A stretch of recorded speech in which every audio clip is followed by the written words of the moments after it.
नमस्कार विद्यार्थी मित्रांनो, मी अर्चना पाटील आपले आजच्या या व्हिडिओमध्ये स्वागत करते। आज आपल्याला इयत्ता 7वीचा पाठ क्रमांक 2 श्यामचे बंधू प्रेम या पाठाचा उर्वरित भाग अभ्यासायचा आहे। आपण आतापर्यंत या पाठामध्ये काय अभ्यासले होते की लेखक जेव्हा दापोलीला येतात तेव्हा ते एक निश्चय करून येतात की जेव्हा ते आपल्या घरी परत जातील तेव्हा ते आपल्या भावासाठी नवीन सदरा किंवा कोट घेऊन जातील।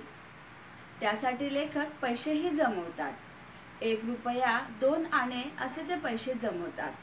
पैसे जमा करून ते शिंप्याकडून नवीन सदरा किंवा कोटही शिवून घेतात। जेव्हा तो नवीन सदरा किंवा कोट तयार होतो तेव्हा लेखक अतिशय आनंदित होतात आणि आनंदित होऊन त्यांच्या डोळ्यातून आनंद अश्रू वाहू लागतात। कोट तयार झाल्यावर लेखक जेव्हा आपल्या घरी जाण्यास निघतात तेव्हा लेखक ज्यांच्याकडे राहतात ते लोक लेखकाला सांगतात की तू पावसा पाण्याचा जाऊ नकोस, नदी नाल्यांना पूर आले असतील। पण लेखक मात्र कुणाचेही ऐकत नाही। तो नवीन कोट घेऊन लेखक आपल्या घरी जाण्यास निघतात। त्याच्या पुढे त्यांना ते जेव्हा घरी जातात तेव्हा रस्त्यामध्ये त्यांना कोणकोणते संकटे येतात त्याचे वर्णन केलेले आहे। म्हणजे पावसा पाण्याचे दिवस असतात, त्यामुळे नदी नाल्यांना पूर आलेला असतो। तरी सुद्धा लेखक काठी टेकत टेकत पुढे पुढे सरकत घरापर्यंत पोहोचतात। पावस पाण्याचे दिवस असल्यामुळे लेखक पूर्ण ओलेचिंब झालेले असतात। जेव्हा आई त्यांना बघते तेव्हा आई त्यांना बोलते की एवढ्या पावसा पाण्याचं तू का आलास? वडीलही बोलतात की नद्या नाल्यांना पाणी नव्हते का? सोंडेघरच्या पर्याला, पिसईच्या पर्याला पाणी नव्हते का रे? तू एवढ्या पावसात का आलास? असे आई वडील लेखकांना प्रश्न करतात। त्यानंतर लेखकाची आई गरम पाणी देते आणि लेखक आंघोळीला जातात। मग लेखकाचे भाऊ काय करतात? जे लेखकाचे लहान भाऊ आहे तो लेखकाचे गाठोडे सोडतो आणि नवीन कोट काढतो। आता त्याचा पुढचा भाग आपण अभ्यासूया। बच्चों, अभी तक हम लोगों ने क्या पढ़ा था इस पाठ में कि लेखक निश्चय करते हैं कि जब मैं गणेश चतुर्थी में अपने घर पे जाऊंगा तब मैं अपने भाई के लिए नया सदरा नया कोट लेकर जाऊंगा। तो इसके लिए लेखक क्या करते हैं, उनके पिताजी जो उन्हें खाऊ खाने के लिए, चीज़ खाने के लिए जो पैसे देते हैं उसमें से वो 1 भी रुपया नहीं खर्चते हैं और वो पैसे जमा कर करके वो अपने भाई के लिए नया कोट सिलाते हैं। जब नया कोट तैयार हो जाता है तो लेखक अत्यधिक खुश हो जाते हैं। और जब वो नया कोट लेकर अपने घर जाने लगते हैं, गांव जाने लगते हैं, तब लेखक जिनकिया रहते हैं वो लोग लेखक को कहते हैं कि बरसात के दिन है, अभी आप बरसात के दिन में मत जाओ। लेकिन लेखक अत्यधिक खुश है, आनंदित है, उन्हें अपने भाई को कोट देना है, इसीलिए लेखक क्या करते हैं, घर से निकलते हैं। अब बरसात के दिन है तो उनको बहुत सारे संकटों का सामना करते करते वो अपने घर जाते हैं। तो जैसे ही वो घर जाते हैं तो पूरे वो भीगे हुए होते हैं। उनकी माँ जैसे उन्हें देखती है तो उनकी माँ उन्हें कहती है कि बरसात के दिन थे, आप इस बरसात के दिन में क्यों आए? वडील जो उनकी पिताजी है, उनकी पिताजी भी उन्हें बोलते हैं कि जो पिसईचा पर्या मतलब जो नाले है, नाले में पानी नहीं था क्या? आप घर तक कैसे पहुँचे? इस तरह से वो लोग उन्हें देखकर उनके मन में विचार आते हैं और वो पूछते हैं। अब लेखक की माँ लेखक को गर्म पानी नहाने के लिए देती है। जब लेखक नहाने के लिए जाते हैं तब उनका जो छोटा भाई है वो क्या करता है, लेखक जो गाठोड़े लेकर आया है, मतलब जिसमें लेखक कपड़े लेकर आया है, वो क्या करता है, लेखक का भाई खोलता है। अब हम लोग क्या करेंगे, उसके आगे वाला पार्ट पढ़ेंगे। मी वाचते, सर्वांनी इकडे लक्ष द्यायचे आहे। अण्णा, हा लहानसा कोट कोणाचा? हा नवीन कोट कोणाला रे? धाकटा भाऊ कोट घेऊन माझ्याजवळ येऊन विचारू लागला। मग सांगेन, घरात जा घेऊन, मी म्हटले। आई, हा बघ कोट, हा काही अण्णाच्या अंगाचा नाही, हा मला आणलाय? होय आई? धाकटा भाऊ आईला विचारू लागला। आईने कोरडे धोतर दिले, मी चुलीजवळ शेकत बसलो।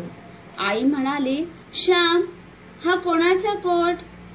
मोरू जोशांकडे कार्य द्यावयाचा आहे, कापातल्या मुक्याने पाठविला असेल, वडील म्हणाले। नाही, हा मी पुरुषोत्तमसाठी शिवून आणला आहे, मी म्हटले।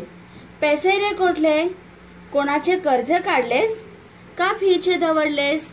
वडिलांनी विचारले. कोणाच्या पैशांना हात तर नाही ना लावलास? आईने कातर स्वरात विचारले. आई, मी कर्ज काढले नाही, चोरलेही नाहीत, फीचेही खर्चले नाहीत, मी म्हटले. आता आपण या परिच्छेदातील शब्दार्थ व वाक्प्रचार पाहूया.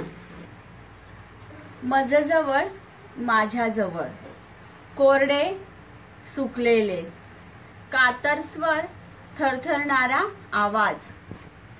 दवडणे, वाया घालवणे. वाक्य. रामने सामना जिंकण्याची संधी दवडली. आता ह्या परिच्छेदांमध्ये जेव्हा लेखक कोट घेऊन येतात तेव्हा लेखकांच्या आईवडिलांसमोर आणि धाकट्या भावासमोर अनेक प्रश्न उभे राहतात. मग ते कोणकोणते प्रश्न आहेत त्याचेच वर्णन या परिच्छेदांमध्ये केलेले आहे. आपण त्याचा अर्थ पाहूया. अण्णा, हा लहान कोट कोणाचा? हा नवीन कोट कोणाला रे? असे कोण प्रश्न विचारत आहे? लेखकाचा धाकटा भाऊ म्हणजेच लहान भाऊ. येथे लेखकाचा लहान भाऊ लेखकाला अण्णा असे बोलतो. मग तो सांगतो, तो विचारतो की हा नवीन कोट कोणाचा आहे, कोणाला आणलेला आहे? धाकटा भाऊ कोट घेऊन मजजवळ, मजजवळ म्हणजे माझ्याजवळ, म्हणजेच लेखकाकडे येऊन विचारू लागला. असे प्रश्न धाकटा भाऊ लेखकाला विचारतो. आता लेखक काय सांगतो? मग सांगेन म्हणजे नंतर सांगेन, घरात जा घेऊन, तू घरात त्याला घेऊन जा. मी म्हटले, मी म्हणजे कोण? लेखक. आई, हा बघ कोट, हा काही अण्णाच्या अंगाचा नाही. आता लेखकाचा धाकटा भाऊ आईला काय बोलतो? आई बघ कोट, हा अण्णाच्या अंगाचा नाही, म्हणजेच तो अण्णाच्या अंगापेक्षा छोटासा कोट आहे, म्हणजे हा अण्णाच्या अंगाचा नाही. हा मला आणलाय? होय आई. आता त्याला समजले कुठेतरी की हा अण्णाच्या अंगाचा कोट नाही, म्हणजेच हा कोट मलाच आणला असेल, म्हणून तो आईला बोलतो की हा मला आणलाय काय? धाकटा भाऊ आईला विचारू लागला. आईने कोरडे धोतर दिले. आता इथे लेखक आंघोळ करून बाहेर आलेले आहेत, म्हणून लेखकाची आई काय करते? लेखकाला कोरडे म्हणजे सुकलेले धोतर देते. मी चुलीजवळ शेकत बसलो. आता लेखक चुलीजवळ शेकत बसलेले आहेत. आई म्हणाली. आता आई समोर सुद्धा प्रश्न तयार होतात की हा याने नवीन कोट कुठून आणला असेल, म्हणून आई त्याला विचारते लेखकाला, श्याम, हा कोणाचा कोट? हा कुणाचा कोट आहे श्याम? मोरू जोशांकडे का रे द्यावयाचा आहे? म्हणजे हा कोट मोरू जोशांना द्यायचा आहे का? कापातल्या मुक्याने पाठविला असेल, म्हणजे कापातल्या मुख्याने हा कोट पाठविला असेल, वडील म्हणाले. असे वडीलही प्रश्न करतात. नाही, हा मी पुरुषोत्तमसाठी शिवून आणला आहे. आता लेखक सांगतात की हा कोट मोरू जोशांना द्यायचा नाही, हा मी आणलेला आहे. हा पुरुषोत्तम, पुरुषोत्तम म्हणजे लेखकाचा लहान भाऊ, धाकटा भाऊ, त्याच्यासाठी लेखकाने शिवून आणलेला आहे. पैसे रे कुठले? कुणाचे कर्ज काढलेस का? फीचे दवडलेस? वडिलांनी विचारले. आता वडिलांना असे वाटू लागले की लेखकांकडे पैसे कुठून आले असतील, त्यांना तर आम्ही एक्स्ट्रा पैसे देत नाही, मग कुठून पैसे आले? पैसे रे कुठले? कुठून तू पैसे आणलेस? कुणाचे कर्ज काढले का फीचे दवडलेस? दवडले म्हणजे वाया घालवणे. जे फीचे पैसे होते तू ते दवडलेस काय?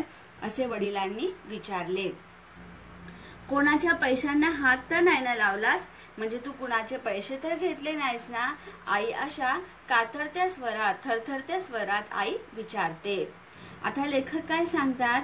आई, मी कर्ज काढले नाही, म्हणजे मी कुणाकडून उधार किंवा कर्जही घेतले नाही, कुणाचे चोरलेही नाहीत आणि फीचे सुद्धा पैसे मी खर्चले नाहीत. असे कोण म्हणतं? लेखक म्हणतं. आता आपण त्याचा पुढचा परिच्छेद पाहूया. अब हमने इस परिच्छेद में क्या पढ़ा है कि जब लेखक नया कोट लेकर आते हैं तो लेखक का भाई देखकर वो कोट कहता है कि किसके लिए कोट लाया है? ये तो अन्ना के अंग का नहीं है, मतलब ये अन्ना के माप का नहीं है, तो ये कोट मेरे लिए ही लाए होंगे. तो जब लेखक कहता है कि हाँ मैंने ये कोट छोटे भाई के लिए लाया है, तो लेखक के आई मतलब माता और पिताजी के मन में बहुत सारे प्रश्न आते हैं. तो वो उन्हें पूछते हैं कि तुमने ये कोट कहाँ से लाया है? किसी के पास से उधार तो नहीं लिया है पैसा, या तो जो फीस भरने के लिए पैसा दिया जाता है वो तो नहीं खर्च किया है? ऐसे वो लेखक को कई सारे प्रश्न पूछते हैं. तब लेखक उन्हें कहते हैं ना तो मैंने किसी से कर्जा लिया है, ना तो मैंने चोरी किया है, ना तो मैंने फी का पैसा खर्च किया है. ऐसे लेखक उन्हें उत्तर देते हैं. अब उसके आगे हम पढ़ते हैं. मग उधार का शिवून आणलास? श्याम वडिलांनी विचारले. भाऊ, तुम्ही मला खाऊला आणा 2 आणे देत असा ते मी जमविले. गेल्या 2-3 महिन्यांचे सारे जमविले. त्यातून हा कोट शिवून आणला. आई म्हणत असे, तुझे अण्णा दादा मोठे होतील, मग पुरुषोत्तमला नवीन शिवतील कोट. मी मनात ठरविले होते की येताना त्याच्यासाठी नवीन कोट आणावयाचा. पुरुषोत्तम, बघ तुला होतो का? मी म्हटले. अण्णा, हा बघ छान होतो आणि आतलाही खिसा.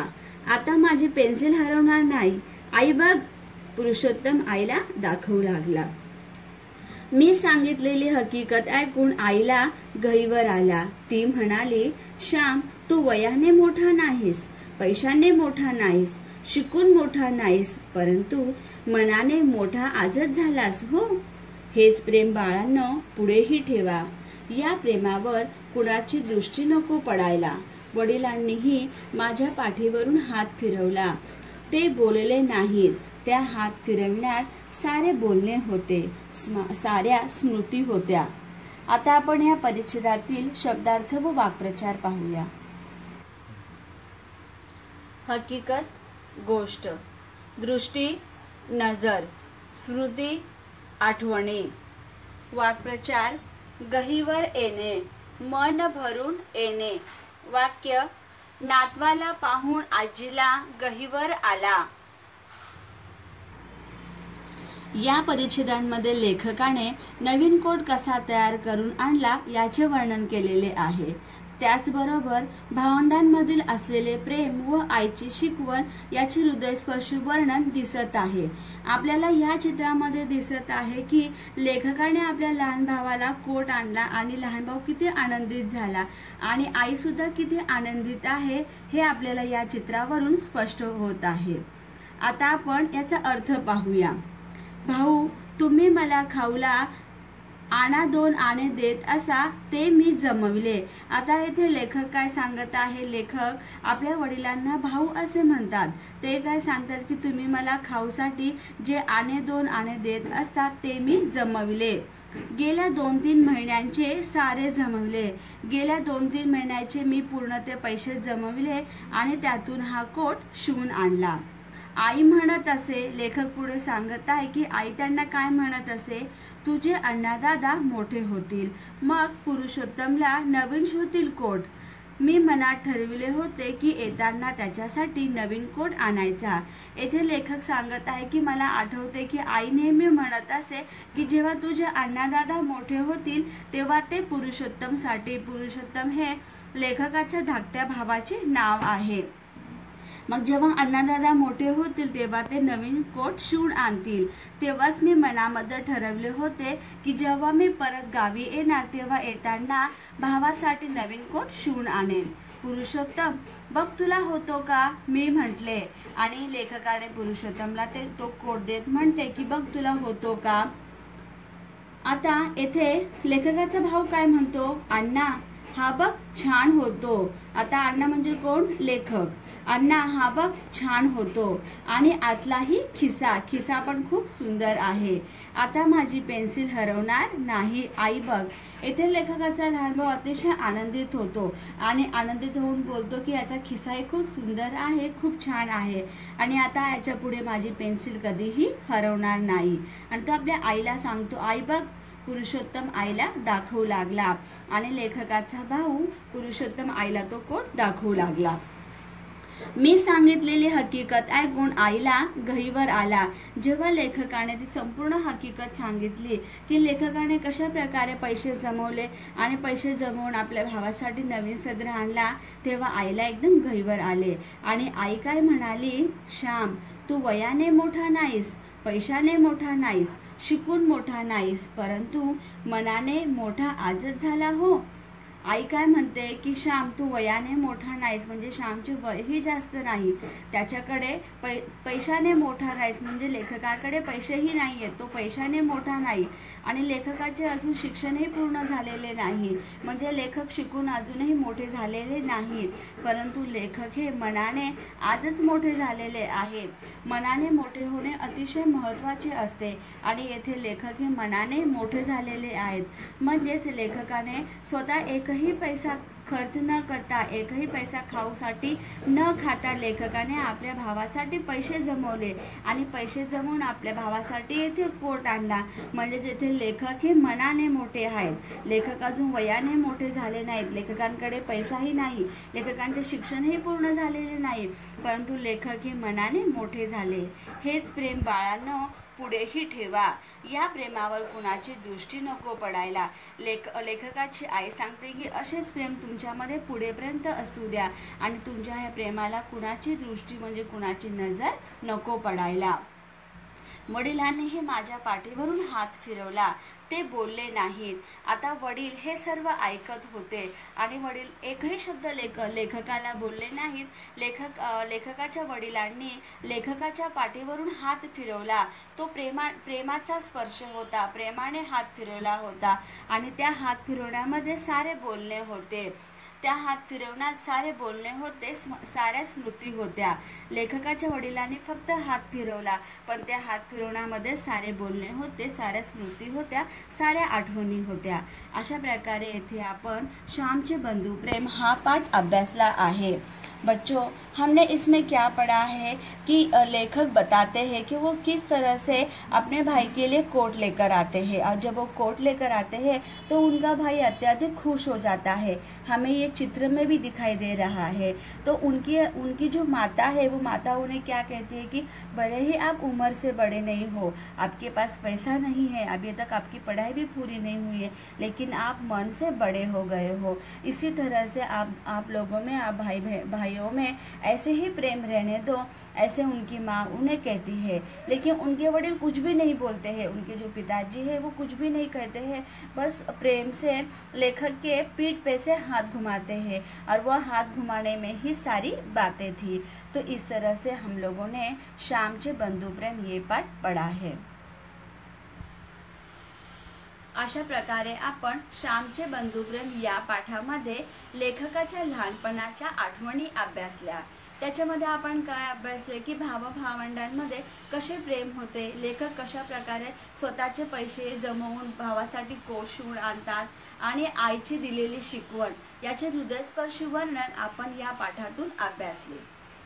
अभी आप लोगों को क्या करना है कि फलक पे जो शब्दार्थ दिया गया है, जो वाक्प्रचार दिया गया है, उसको आप लोगों को अपनी बुक में लिखना है और जिस दिन हमारा ग्रुप ओपन होता है उस दिन आप लोगों को आपने जो घर काम किया है उसको ग्रुप में डालना है। धन्यवाद बच्चों, मिलते हैं हम अगले वीडियो में।